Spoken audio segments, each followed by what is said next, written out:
Let's talk Cubs and Padres. You got an NBA play as well. But let's kick it off here because a guy who I have been a huge fan of early on in the year, some of the earliest free plays that I gave away here were pro Randy Vasquez bets. And the start of the season's been terrific for the Padres pitcher. Now he's going to be facing and trying to tame one of these hotter offenses, arguably one of the hottest in MLB as he's taking on the Chicago Cubs. This is a tight money line. So the second game we have for you, Steve, is quite a different handicap between what you're going to be breaking down, Cubs and Padres. How are you looking to bet this one?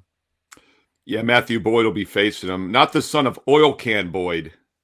Comment below if you're from the 1980s like me and you've got the 1985 Topps Boston Red Sox Oil Can Boyd. I don't even remember his first name anymore. It's like Rodney or something, but one of my favorite names ever, Oil Can Boyd. They put that on the actual baseball card. We've got Matthew Boyd on the mound, not having a great season as a starter, 5.8 ERA.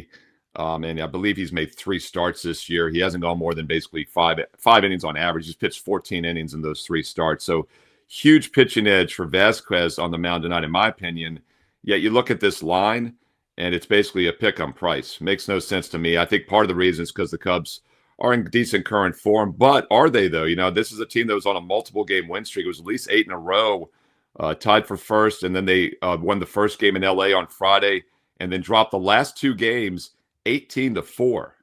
Makes me think maybe they're starting to turn over a bit. We're starting to catch a little bit of a cool-off period here.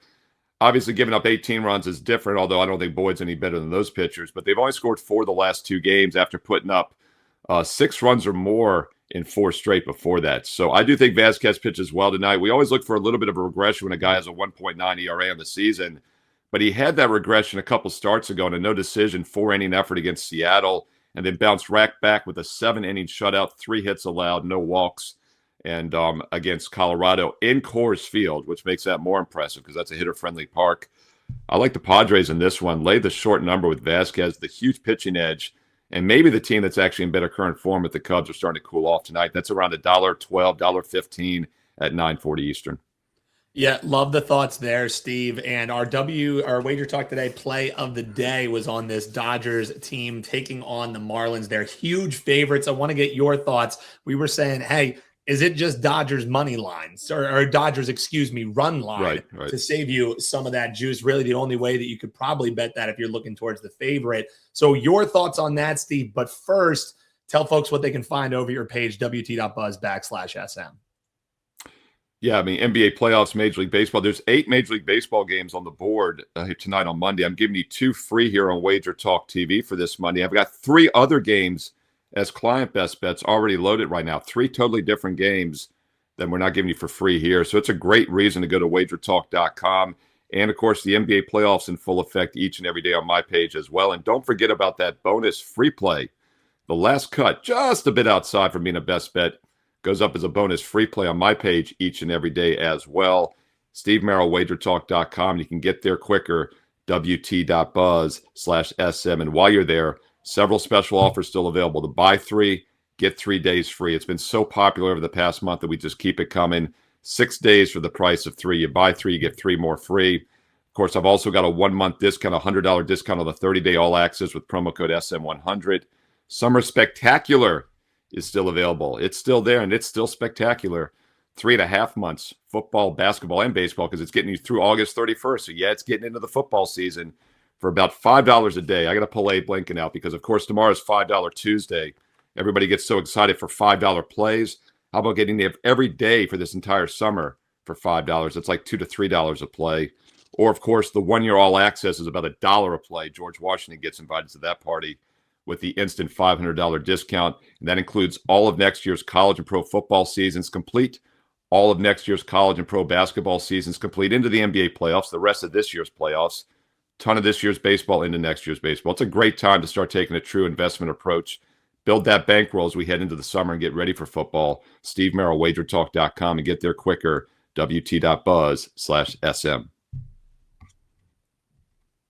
And then, Steve, how about for that Marlins and Dodgers game? Like I mentioned, Andy and I were saying, hey, we're just don't overcomplicate it. We're laying the 1.5 here tonight, even though it's with the home team. Your thoughts on how you would maybe attack this Marlins and Dodgers, where you have the Dodgers most spots 3 bill favorites? No question about it. I mean, I'm not laying $3 in Major League Baseball, but what's interesting is when you get to that run line, starts getting pretty affordable. Actually, I'm seeing around a minus $1.35, and here again, shop around. I mean, we see minus $1.45, minus $1.35, depending on where you look. That's a big difference, but it's still a very reasonable price range. And as I've talked about for years here on Wager Talk TV, the Dodgers, when they win, they normally win by margin, and it makes sense because they're one of the more loaded offenses in the league. But when they lose, it's incredible. They just lose outright. And it's been that way recently here. They've been very up and down. Over the last 10 games, they're just 5-5 straight up. But you look at their 5 wins by 6 runs, 9 runs, 3 runs, 8 runs, and 6 runs. I mean, shoot, you can make an argument to put half your play on minus 1.5 and put the other half unit on minus 2.5 at plus money. Dodger run line is the way to go if you're going to play this game. And that would be the only side I would want here. It's a complete pitching mismatch. Chris Paddock, 6.4 ERA this season, 0-4 as far as decisions go. He's been as bad as anybody in the league. And then you got Yamamoto. You know, everyone talks about Ohtani, but if Ohtani wasn't in the league pitching or hitting, Yamamoto would be considered one of the greatest Japanese pitchers ever in Major League Baseball. And what we saw him do in the World Series last year was incredibly legendary. He won 3 of the 4 games, came in on no rest to win this Game 7, and got the MVP. And he's having a great season this year, 2.5 ERA. And look at his numbers, 28 strikeouts and only 5 walks in 32.5 innings pitched. If you're going to play it, I would only lay it with the Dodgers, but not minus 300. Minus 1.5, minus 135, 140 run line. You could even put some of it on the minus 2.5 alt line because once again, when the Dodgers win, they win by margin.